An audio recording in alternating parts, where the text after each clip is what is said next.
Bueno, muy bien. Estuvimos hablando hace un tiempo del Tribunal de Cristo. No sé quién estuvo ese día, no había mucha gente. No sé si lo pudieron ver, el mensaje por YouTube. Pero bueno, no vamos a volver a hablar del Tribunal de Cristo. Esto es así, el que se lo pierde, ya está. Se lo tiene que ver por YouTube. Y ese día repartimos caramelo después de apagar YouTube. Se lo perdieron todos, así que por favor no se lo pierdan. Hoy quería traer a nuestra mente otra cosa tan grandiosa como lo es el Tribunal de Cristo, porque la verdad que uno vive esta vida de creyente y como hoy Pedro hablaba, ¿no? O sea, hay dificultades y qué buena reflexión que hizo en la cena, ¿no? Que el creyente tiene más enemigos que el inconverso. El creyente tiene más enemigos que el que no es creyente. ¿Por qué? Porque Satanás está en contra de él. Es un enemigo fuerte. Entonces llevamos vidas con algún nivel de dificultad mayor, bastante mayor. ¿Y por qué lo hacemos, no? ¿Por qué uno, cuando habla del servicio en la fe, habla de golpear su cuerpo y ponerlo en servidumbre? ¿Por qué uno habla de que cuando corre la carrera debe abstenerse? ¿Por qué uno habla de que debemos estar siempre preparados y vivir en santidad? ¿Por qué? Porque la recompensa es grande. ¿Por qué haríamos eso? Porque si no tuviésemos tampoco ninguna recompensa y no tuviésemos nada por qué hacerlo. Lo primero que por lo que lo hacemos porque hemos conocido el amor de Dios. Él nos ha salvado, Él nos ha dado la vida eterna y le estamos agradecidos. Esa frase que se dice, estoy eternamente agradecido, esa la podemos usar los cristianos. Estoy eternamente agradecido a Dios. Pero también Dios, que es maravilloso y es misericordioso y encima nos ama de tal manera, no solo nos da la vida eterna, sino que también nos da privilegios. Y como hemos estudiado, uno de ellos es la posibilidad de obtener corona. Pero hay algunos otros pasajes muy lindos. Y yo voy a leer ahora, y vamos a leer una buena porción. Son casi 2 capítulos que vamos a leer. Oyeron hablar de las cartas a las 7 iglesias. Hoy vamos a leer las cartas a las 7 iglesias. Me dice, son 7 cartas por 15 páginas cada uno, está pensando. No es para tanto. Son cartas breves. Estas cartas fueron escritas en un momento para unas iglesias que existían allí, pero cuando se han empezado a estudiar y se ha visto cómo ha sido el desempeño histórico de la iglesia, también se ha visto que representan distintas épocas en la vida del cristianismo. Pero no solo eso, hay una tercera forma de ver estas 7 cartas. Una es para las iglesias de ese momento, esas que están ahí, ¿no? Éfeso, Esmirna, Pérgamo, etcétera, etcétera, etcétera, de ese momento. Otra es para las distintas etapas de la iglesia, pero otra es para todas las iglesias de todos los tiempos, porque sus palabras y los consejos que son dados allí a palabras del Señor a la iglesia son permanentes y hablan de problemas que son permanentes, no son temporales. Todas las iglesias de todos los tiempos han sufrido problemas de este estilo. Algunas más, otras menos en algunas condiciones, algunas son más representativas, las de un tiempo, etcétera. Pero la enseñanza, hermanos, es para todo, porque por eso esto quedó como una profecía sellada. Escribe esto en un libro, se le dijo a Juan. Entonces tenemos que aprender de ahí. Y lo que vamos a hacer el énfasis en esta mañana es en ver cuáles son las promesas para los vencedores. Ahora van a ver de qué estoy hablando. Entonces vamos a comenzar capítulo 2 de Apocalipsis a leer y dice, voy a leer yo para hacerlo un poco más rápido. Dice, escribe al ángel de la iglesia en Éfeso, el que tiene las 7 estrellas en su diestra, el que anda en medio de los 7 candeleros de oro, dice esto. O sea, ese es el Señor. Yo conozco tus obras y tu arduo trabajo y paciencia, y que no puedes soportar a los malos, y has probado a los que se dicen ser apóstoles y no lo son, y los has hallado mentirosos. y has sufrido y has tenido paciencia, y has trabajado arduamente por amor de mi nombre, y no has desmayado. Pero tengo contra ti que has dejado tu primer amor. Recuerda, por tanto, de dónde has caído, y arrepiéntete, y haz las primeras obras, pues si no, vendré pronto a ti, y quitaré tu candelero de su lugar, si no te hubieres arrepentido. Pero tienes esto, que aborreces las obras de los nicolaitas, los cuales yo también aborrezco. El que tiene oído, oiga lo que el Espíritu dice a las iglesias. Y ahora lean todos conmigo el párrafo que sigue. Al que venciere, le daré de comer del árbol de la vida, el cual está en medio del paraíso de Dios. Sigo leyendo yo. Y escribe, segunda carta, al ángel de la iglesia en Esmirna, el primero y el postrero, el que estuvo muerto y vivió, dice esto: yo conozco tus obras y tu tribulación y tu pobreza, pero tú eres rico. Y la blasfemia de los que se dicen ser judíos y no lo son, sino sinagoga de Satanás. No temas en nada lo que vas a padecer. He aquí, el diablo echará a alguno de vosotros en la cárcel para que seáis probados y tendréis tribulación por 10 días. Sé fiel hasta la muerte y yo te daré la corona de vida. El que tiene oído, oiga lo que el Espíritu dice a las iglesias. Y lean todos conmigo. El que venciere no sufrirá daño de la segunda muerte.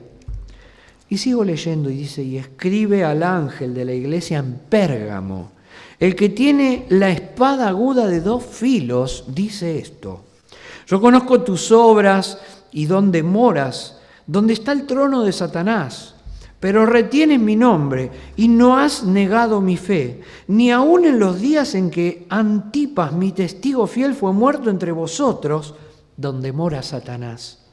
Pero tengo algunas pocas cosas contra ti, que tienes ahí a los que retienen la doctrina de Balaam, que enseña a Balac a poner tropiezo ante los hijos de Israel, a comer de cosas sacrificadas a los ídolos y a cometer fornicación. Y también tienes a los que retienen la doctrina de los nicolaitas, la que yo aborrezco. Por tanto, arrepiéntete, pues si no, vendré a ti pronto y pelearé contra ellos con la espada de mi boca. El que tiene oído, oiga lo que el Espíritu dice a las iglesias. Y lean conmigo: al que venciere, daré a comer del maná escondido y le daré una piedrecita blanca, y en la piedrecita blanca, escrito un nombre nuevo, el cual ninguno conoce sino aquel que lo recibe. Continúo la lectura. Y escribe al ángel de la iglesia de Tiatira, el Hijo de Dios, el que tiene ojos como llama de fuego y pies semejantes al bronce bruñido, dice esto: yo conozco tus obras y amor y fe y servicio y tu paciencia, y que tus obras postreras son más que las primeras. Pero tengo unas pocas cosas contra ti, que toleras a esa mujer Jezabel, que se dice profetiza, enseñe y seduzca a mis siervos a fornicar y a comer cosas sacrificadas a los ídolos. Y le he dado tiempo para que se arrepienta, pero no quiere arrepentirse de su fornicación. He aquí yo la arrojo en cama y en gran tribulación, a los que con ella adulteran, si no se arrepienten de las obras de ella. Y a sus hijos heriré de muerte, y todas las iglesias sabrán que yo soy el que escudriña la mente y el corazón, y os daré a cada uno según vuestras obras. Pero a vosotros y a los demás que están en Tiatira, a cuantos no tienen esa doctrina y no han conocido lo que ellos llaman las profundidades de Satanás, yo os digo, no os importe otra carga, pero lo que tenéis, retenedlo hasta que yo venga. Leemos todos juntos: al que venciere y guardare mis obras hasta el fin, yo le daré autoridad sobre las naciones y la regirá con vara de hierro y serán quebradas como vaso de alfarero, como yo también la he recibido de mi Padre. Y le daré la estrella de la mañana. Muy bien, el que tiene oído oiga lo que el Espíritu dice a las iglesias. Escribe el ángel de la iglesia en Sardis. El que tiene los 7 espíritus de Dios y las 7 estrellas dice esto: yo conozco tus obras, que tienes nombre de que vives y estás muerto. Sé vigilante y afirma las cosas que están para morir, porque no he hallado tus obras perfectas delante de Dios. Acuérdate pues de lo que has recibido y oído y guárdalo y arrepiéntete, pues si no velas, vendré sobre ti como ladrón y no sabrás a qué hora vendré sobre ti. Pero tienes unas pocas personas en Sardis que no han manchado sus vestiduras y andarán conmigo en vestiduras blancas porque son dignas. Lean conmigo: el que venciere será vestido de vestiduras blancas y no borraré su nombre del libro de la vida y confesaré su nombre delante de mi Padre y delante de sus ángeles. El que tiene oído oiga lo que el Espíritu dice a las iglesias. Leemos la última, leo yo. Escribe el ángel al ángel de la iglesia en Filadelfia. Esto dice el santo, el verdadero, el que tiene la llave de David, el que abre y ninguno cierra, y cierra y ninguno abre. Yo conozco tus obras. He aquí te he puesto delante de ti una puerta abierta, la cual nadie puede cerrar, porque aunque tienes poca fuerza, has guardado mi palabra y no has negado mi nombre. He aquí yo entrego de la sinagoga de Satanás a los que se dicen ser judíos y no lo son, sino que mienten. He aquí yo haré que vengan y se postren a tus pies y reconozcan que yo te he amado. Por cuanto has guardado la palabra de mi paciencia, yo también te guardaré de la hora de la prueba que ha de venir sobre el mundo entero para probar a los que moran sobre la tierra. He aquí yo vengo pronto, retén lo que tienes para que ninguno tome tu corona. Leemos todos juntos: al que venciere yo le daré columna en templo de Dios y nunca más saldrá de allí, y escribiré sobre él el nombre de mi Dios y el nombre de la ciudad de mi Dios, la nueva Jerusalén, la cual desciende del cielo de mi Dios, y mi nombre nuevo. El que tiene oído oiga lo que el Espíritu dice a las iglesias. Vamos ahora sí por la última.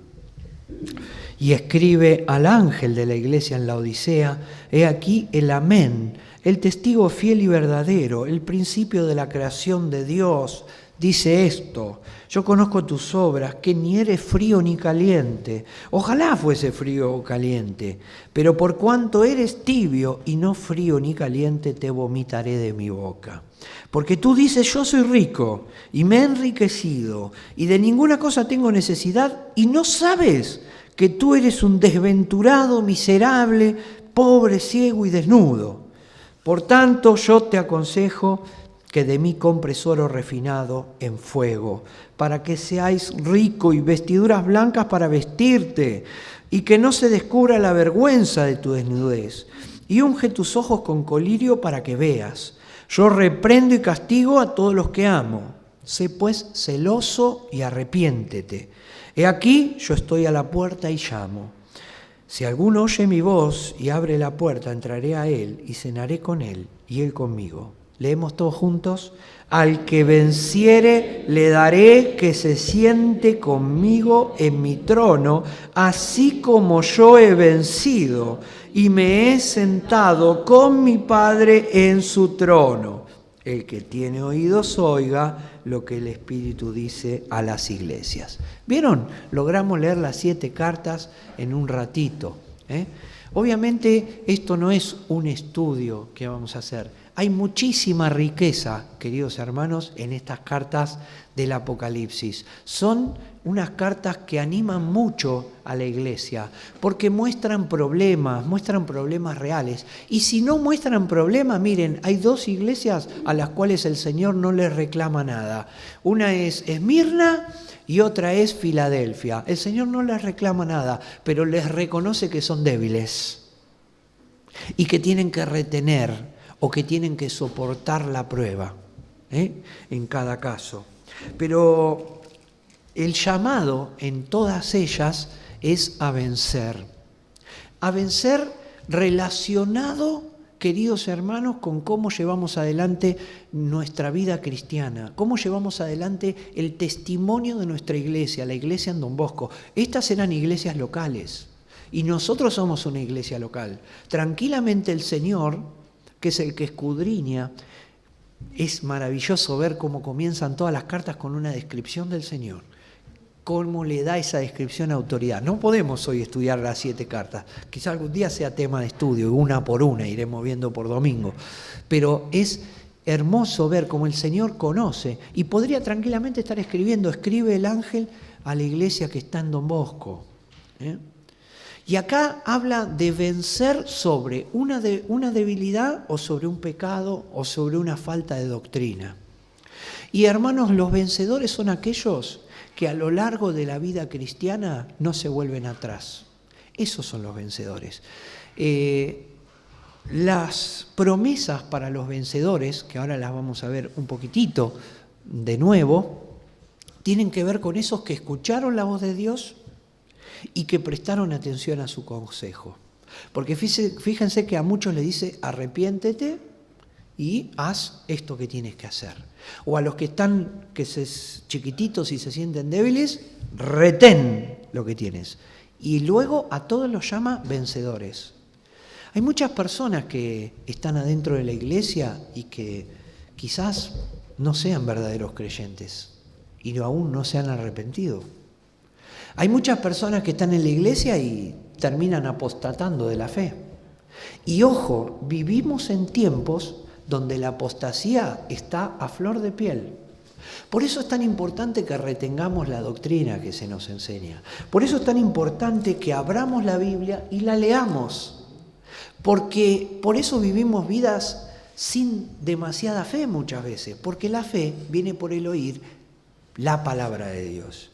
Y esa fe es no solamente la certeza de lo que no vemos, sino el compendio, todo el conjunto de enseñanzas que Dios nos da para que nosotros podamos llevar vidas triunfantes. Dios quiere que nosotros seamos vencedores, no que nosotros seamos vencidos. ¿Vivimos en un mundo difícil con un montón de pruebas? Él nos da la fuerza. Y nosotros tenemos la fuerza para vencer. Y va a haber veces donde tengamos que arrepentirnos para ser vencedores. Porque uno cuando piensa en el vencedor, piensa en alguien que va, lucha y tiene su propia fuerza y tira todo abajo. Y a veces vencer, ¿saben qué es? Simplemente retener o arrepentirse de algo. Por eso es tan importante que cuando leamos la Biblia, dejemos que la Biblia nos exhorte. El que exhorta no es el hermano. Si viene un hermano y te dice, che, porque vos tenés que hacer esto, lo otro, y no te lo dice con la Biblia, no está bien dicho. Porque el que exhorta es el Señor. Por eso tenemos que ser cuidadosos y dejar que la Biblia trabaje. Vamos brevemente a ver cuáles son esas promesas para los vencedores. Primera, que fue dada a Éfeso, pero es dada a todos nosotros. Al que venciere, le daré a comer del árbol de la vida, el cual está en medio del paraíso de Dios. ¿Recuerdan el árbol de la vida, no? Que estaba en medio del huerto. Y ese árbol era lo que permitía que Adán y Eva tuviesen una vida prolongadamente eterna y no muriesen. Pero un día el acceso a ese árbol se cerró por comer ¿de dónde? De otro árbol, del árbol de la ciencia del bien y del mal, sinónimo del límite de Dios y la desobediencia. Pero dice la palabra de Dios que si somos vencedores, que si sabemos arrepentirnos de nuestras malas obras, que si sabemos retener lo bueno, que si soportamos la prueba, seremos partícipes del árbol de la vida que ya no está en el huerto de Edén. ¿Dónde está? En medio del paraíso de Dios. Aquel primer árbol que ya desapareció es símbolo de un nuevo árbol que está en el paraíso de Dios. Recordamos cuando en la cruz el Señor tenía a su lado un delincuente, ¿no? Y que el delincuente que se arrepintió, ¿qué le dijo el Señor? De cierto te digo, mañana estarás conmigo, ¿dónde? En el paraíso. ¿Qué le estaba diciendo? ¿Vamos al Edén? No, iba a estar en el paraíso. Así que, hermanos, primer promesa que nos tiene que ayudar a considerar el esfuerzo en vivir vidas santas para el Señor, en mantenernos en su palabra, es que vamos a poder tomar del árbol de la vida que está en medio del paraíso de Dios. Y eso implica vida eterna, eterna y abundante para aquellos que vencen. Segunda promesa para los vencedores en la iglesia de Esmirna: el que venciere no sufrirá daño de la segunda muerte, dice allí.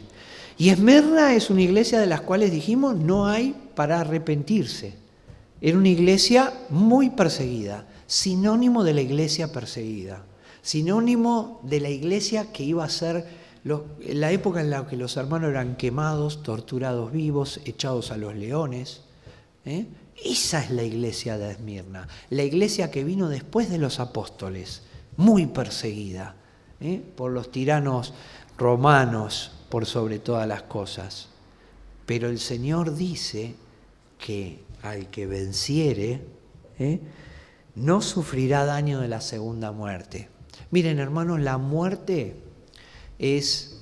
física es una cosa inevitable. Todos algún día nos vamos a morir. O viene el Señor y nos transforma. Pero una gran mayoría, el ciclo biológico del hombre, desde que el hombre en el huerto de Edén cayó en pecado, indica que sus años tienen un límite. Y eso hay que llevarlo siempre con dignidad. Ellos iban a ser perseguidos y les fue anunciado, pero se les estaba diciendo, posiblemente tengas que morir, pero quédate tranquilo, porque al que venciere no sufrirá daño de la segunda muerte. Dicen que si naciste 2 veces, morís una vez, y si naciste una vez, morís 2 veces. ¿Qué quiere decir esto? Que si naciste 2 veces, o sea, naciste en la carne, pero después naciste a la vida cristiana, nací de nuevo, como se dice, morirás una vez. En todo caso, si es que morís, porque puede venir el Señor y llevarte, pero morirás una vez. ¿Por qué? Porque no sufrirás daño de la segunda muerte. La segunda muerte es la muerte eterna.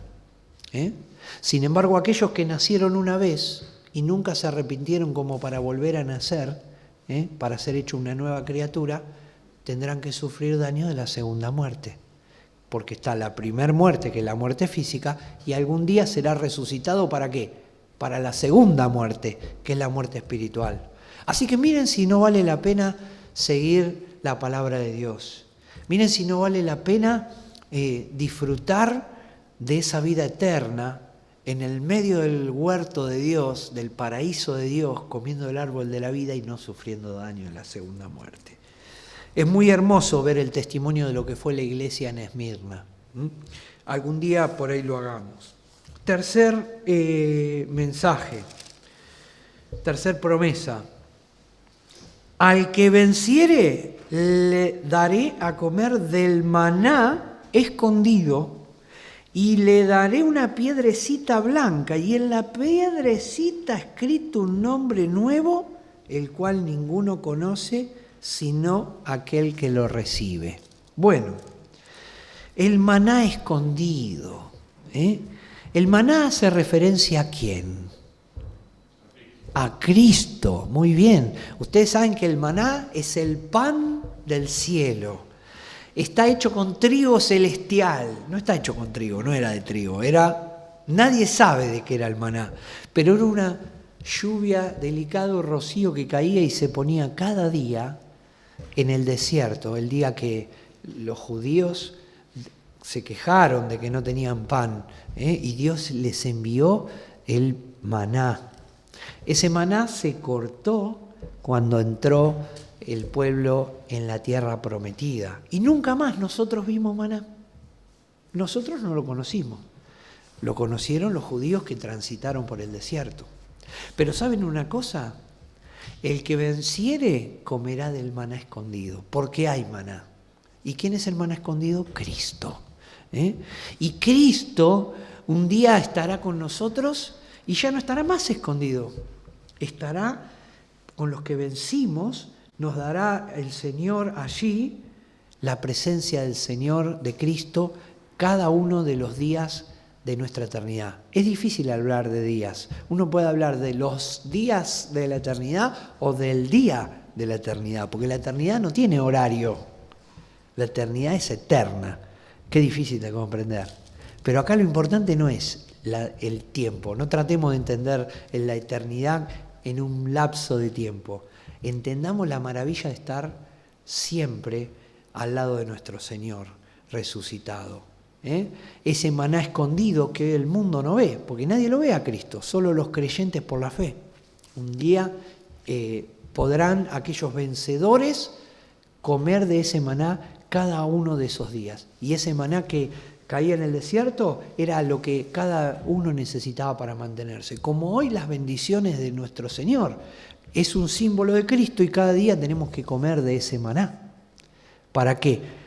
Porque si yo no como un día, empiezo a tener hambre. Y yo no puedo agarrar hoy mi porción de Cristo de mañana. Cada día tengo que agarrar de Cristo lo que necesito. Pero acá hay un par de piedrecitas y son medias misteriosas las piedrecitas que aparecen, ¿no? Bueno, hay allí un par de referencias a las piedras, ¿no? En primer lugar, los romanos parece que en algunos tribunales en la antigüedad, aquellos que los jueces juzgaban, cuando eran culpables y salían culpables, le daban una piedrecita negra. Y cuando eran inocentes, cuando eran declarados justos, le daban una piedrecita blanca. Entonces, en función de esa piedrecita blanca o negra que tenían, ellos eran absueltos o condenados. Esa era una de las costumbres que había. Otra costumbre de la época, que también había con referencia a las piedras, era que un sinónimo de amistad. Se acostumbraba en una época de la antigüedad. Hoy en día, cuando uno es amigo de otro, lo selecciona en el Instagram o en el Facebook. Fulano quiere ser tu amigo. En una época no existía todo eso y agarraron una piedrita blanca de composición más partible, la partían, ¿vieron como esas media medallas que se juntan? Bueno, es como si yo soy amigo de Esteban, entonces le partimos esta piedra y cuando nos vemos, mira, esta es la mitad que calza con esta. Qué lindo es que Dios nos dé a nosotros la mitad que calza con nosotros. Eso habla de comunión, habla de amistad. Y eso es lo que Dios tiene guardado para aquellos que vencieren. Por eso esto, hermano, es una cosa de todos los días. Hoy nos podemos llamar vencedores, pero no sirve que hoy solo nos llamemos vencedores. Cada día de nuestra vida tenemos que ser vencedores. Y no dejarnos llevar por las artimañas del enemigo, por los engaños del mundo, por la vanagloria de la vida, sino que permanecer firmes en la casa de Dios, en su presencia. Allí viene el maná, la piedrecita, y algo maravilloso que es un nombre nuevo, el cual ninguno conoce sino aquel que lo recibe. ¿Y cuántas veces hemos hablado de la importancia del nombre? ¿Vieron? La importancia del nombre en la cultura hebrea. Esto viene muy de ahí, donde el nombre no es un nombre porque es pegadizo. Y yo me quiero llamar Deni. No. El nombre representa lo que sos para esa persona. Y qué lindo es que el Señor Jesucristo a los vencedores dará un nombre nuevo, el cual ninguno conoce. No te van a poner un nombre original, el nombre que Dios dará a los vencedores. Avanzamos un poquitito más y vamos por la promesa a los vencedores en Tiatira. En Tiatira. Y vamos a... Muy bien, 28. Acá. No, 26. Al que venciere y guardare mis obras hasta el fin, yo le daré autoridad sobre las naciones y las regirá con vara de hierro y serán quebradas como vaso de alfarero, como yo también he recibido de mi Padre. Y le daré la estrella de la mañana. Y este es un privilegio merecido totalmente. Porque nosotros, ustedes saben que el Señor Jesucristo, una de las maneras en que llama a sus redimidos, ¿saben cómo es? ¿Cómo lo llama? A ver si se acuerdan. Dos oficios le da a los redimidos. Ustedes son, muy bien, reyes y sacerdotes. Reyes y sacerdotes. El sacerdocio hoy ya lo podemos ejercer. Todo el que cree es un sacerdote, porque el sacerdote ofrece sacrificios. Hoy lo ejercemos. Pero reyes, párense, acá se van a Constitución y dicen, yo acá soy el rey, a ver qué le van a tirar con todo. Pero un día el Señor nos va a dar autoridad de reyes, nos va a dar autoridad de gobernantes. Ustedes saben que el milenio será regido por Cristo y la iglesia gobernará con Él. Esto es una maravilla. Esto es una maravilla. Miren si vale la pena vencer. Miren si vale la pena arrepentirse o sostenerse y mantener en alto la doctrina de nuestro Señor. Y la estrella de la mañana que nos habla de un día nuevo. Nos habla de un día nuevo. Nos habla de la potestad de una nueva creación. Avanzamos porque la hora ya ha avanzado también. Y dice en el capítulo 3, versículo 5, en cuanto al mensaje de Sardis que nos queda para nosotros, el que venciere será vestido de vestiduras blancas. Y no borraré su nombre del libro de la vida y confesaré su nombre delante de mi Padre y delante de sus ángeles. El creyente, el vencedor, aquel que no se aparta, aquel que muestra a lo largo de su vida y su trayectoria, su fe, será dignificado. Porque la vestidura habla de dignidad. La vestidura tapa la vergüenza. La vestidura tapa la deshonra. Y la vestidura blanca es una vestidura de dignidad. En varias porciones en la palabra de Dios se habla de la vestidura blanca. Y esa vestidura blanca no viene porque seamos lo suficientemente adinerados como para comprar un lino fino. Esa vestidura blanca no viene porque nos bañemos todos los días. Esa vestidura blanca viene porque el Señor Jesucristo nos viste de dignidad, porque Él nos ha lavado. Y dice que las ropas han sido emblanquecidas. Habla de los mártires de la gran tribulación, pero podemos entender esto también para la iglesia. Han sido emblanquecidas por la sangre del Cordero. Así que miren qué privilegio. Y no borraré su nombre del libro de la vida y confesaré su nombre. Esto es lo más maravilloso, que seas conocido del Señor. Por eso tenemos que dar testimonio.